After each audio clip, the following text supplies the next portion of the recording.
People, welcome to Newspaper Breakdown. It's the 19th for the 1st. Hope we're all... we've got a few news stories, some big news, of course. Some little news, probably. There should be some interesting stuff. We'll start with some of the bigger news in the world, I reckon. Jacinda Ardern, who is the New Zealand Prime Minister, has been since 2017, will be stepping down by February after 5 years in charge. In those 5 years, she has drawn, of course, international acclaim over her leadership. But since the pandemic and her choices to head towards, attempt a net zero for COVID, she has become increasingly isolated actually in New Zealand. So it's very interesting to see the differences, because she's still internationally massively respected. I mean, you had just the other, a few weeks ago, I think it was, we had another viral clip of Jacinda with the Prime Minister of Finland, when they were asked if they were meeting just because they were both young and female. Because even when you're leading a country, you still have fucking journalists attempting fucking misogyny for some pissing reason. It does show that women, you can't win. Well, not yet. Hopefully in time you will be able to, but at the moment you're still fucked. In 2020, Jacinda Ardern won the last election by a fucking landslide. Out of the three parties, she got 50% of the votes. That's a big win. That's a proper win. But going through the pandemic, she is now, her party, which is the Labour Party, they are now lagging behind the Conservative Party. So let's see just what the difference between what's viewed internationally and what's viewed nationally. Because internationally, she's fantastic, she's fucking brilliant, wonderful. But actually, at home, she's gone from landslide to a massive fall in the polls. Ardern was, of course, socially progressive, which is, she was also a very good speaker, which garnered a lot of attention, made her someone worth listening to, because she was very articulate. She seemed very honest when she was talking, which I mean, especially in this world, in the more Western world, it is good to have, especially young people as a whole, but especially young women, to have someone that they're able to look up to.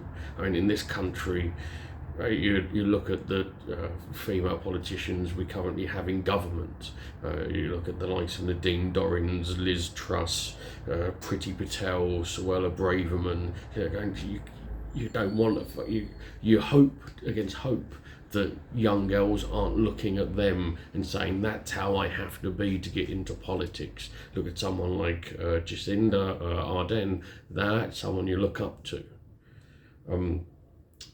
She also showed fantastic leadership after the 2019 Christchurch terror attack, but now New Zealand is grappling with a cost of living crisis like the majority of the world, a sharp rise in interest rates, lower housing prices, and a rise in crime. And she said in her resignation speech that she just doesn't have the energy anymore to continue, and it would be a disservice to the New Zealand people if she did. Touch of respect, touch of class. Wouldn't it be nice if our politicians did the same? The thing is that really a news story? It is a news story, but I mean, the news is just she's resigned, isn't it? All that other bit is just fluff about her, but it is what it is. Shell. Next story, Shell, the oil and gas firm, will set aside over $450 million to invest in carbon offsetting projects, and plans to buy the equivalent of half of the current market for natural offsets every year. Lots of money. They're putting a lot of money into carbon offsets. Based on an investigation by the Guardian and others into Vera, which is the leading carbon standard of the $2 billion and growing voluntary offset market, which is where all the carbon stuff is purchased and sold. That's the market. So it's a voluntary, newly created market, if you think of like the stock exchange, but for carbon and without all of the regulation around it. But more than 90% of Vera's rainforest offset credits, which is among the most commonly used by companies, 90% of them are likely to be phantom credits. So they don't present any genuine carbon reductions. Carbon offsetting is majority, I'm not going to say all, the majority, a massive fucking con. It is just an excuse for companies, for billionaires, for countries to go, well, look at all the money we're spending on carbon credits and carbon offsetting, so it means we can do whatever the fuck we want, even though, as it's shown here, the majority of carbon offsetting doesn't reduce anything. And if you pay for carbon credits but you're still destroying the fucking planet, it means something. You're not actually offsetting anything. You're not doing anything of good. It is just another way that they're able to hold themselves back from doing anything useful for the fucking planet. We've also got French Coast Guards have accused the British Channel Rescue Services of abandoning 38 distressed human beings in a dinghy in UK waters. This was on the 2nd of July. This occurred. The UK claimed they would save them, but instead just waited until the boat that had crossed into UK waters and their engine broke. The UK said that they would save them, but instead just waited until they fucking drifted back into French waters. It's it's ridiculous. I can only assume that at one point you had the UK Channel Rescue Service, where they're holding fucking fans and just go on, you little prick, on your way, on your way, on your way. Absolute madness. The lack of humanity for all of this. Luckily, no one died. The MOD data showed that only one boat arrived on the 2nd and none arrived on the 3rd. They also said, when asked about this, that they do not comment, which is always the answer when you've done nothing wrong. The most comprehensive, we've got one, two, three stories left. So the most comprehensive study in the UK is on the subject of low traffic neighbourhoods, or LTNs, has been done. It has shown that there is a significantly reduced the amount of motor vehicles within the boundaries without appearing to push traffic to the roads around the areas. This is very much a London thing. In London there are a lot of LTNs now, low emissions, low traffic areas, where you're either placed in fucking fast, no-go fast things. What's the fucking speed cameras? That's the bollocks. Speed cameras, or like bollards to make sure you can't go down the road. A lot of people are opposed to them.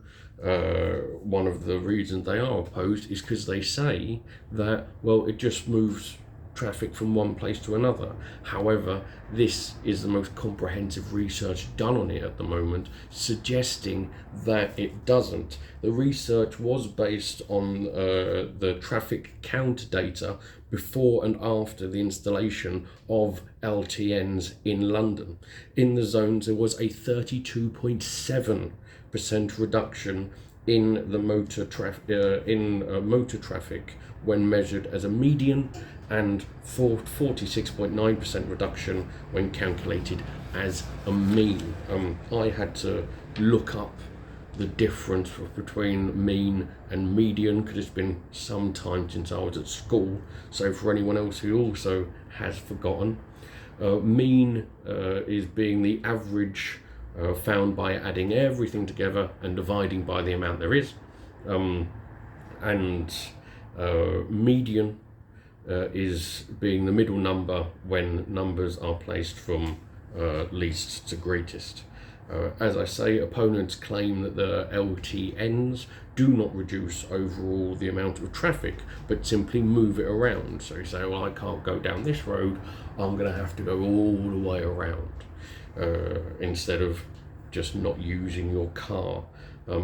However, as I've said, LTNs had a 32.7% reduction in traffic flow within the boundaries, but at the edge of the boundaries you are seeing an increase of 1.3%. So although the amount of data that is available at the moment isn't conclusive, there are caveats, of course. At the moment it is showing that potentially LTNs can be a good thing. It is very good. We are walking around in fucking poison in London. I gave up smoking a little while ago. I live in London. I question what's the point. What's the point in giving up smoking if I'm walking around in a place that is unsafe to fucking walk around in? So we need to do something about the quality of air. And as the next story will show, it's going to be, the government isn't doing it. So we need to do more. Because the Office of Environmental Protections, which is the OEP, which is the watchdog set up by the government set this fucker up to oversee the environmental targets promised by the government in 2018, has said that the government is failing to keep the promises to improve England's environment, with wildlife decline at an alarming rate. Their own fucking government, their own watchdog, is going, you're fucking up here. So in 2018, the government pledged 25 things. They did 25 pledges for the environment. Now, what the OEP has said is that the government promised to halt the decline of wildlife by 2030, and they're not doing that. Of the 23 pledges that was actually looked at, they were on track to hit none of them. The government is failing to even collect data on many key areas. So we don't even know how fucked things are because the government isn't even doing the bare minimum of getting data for some of the fucking areas, yet they want to claim how they're green. Farming policies have failed to focus on on environment, but we already know this. Farming is one of those industries that needs such fundamental change, but with everything, what it requires is money. And we've got a government that sees money as something to give other rich people. Only limited progress in improving air quality goes into the LTNs from the previous story.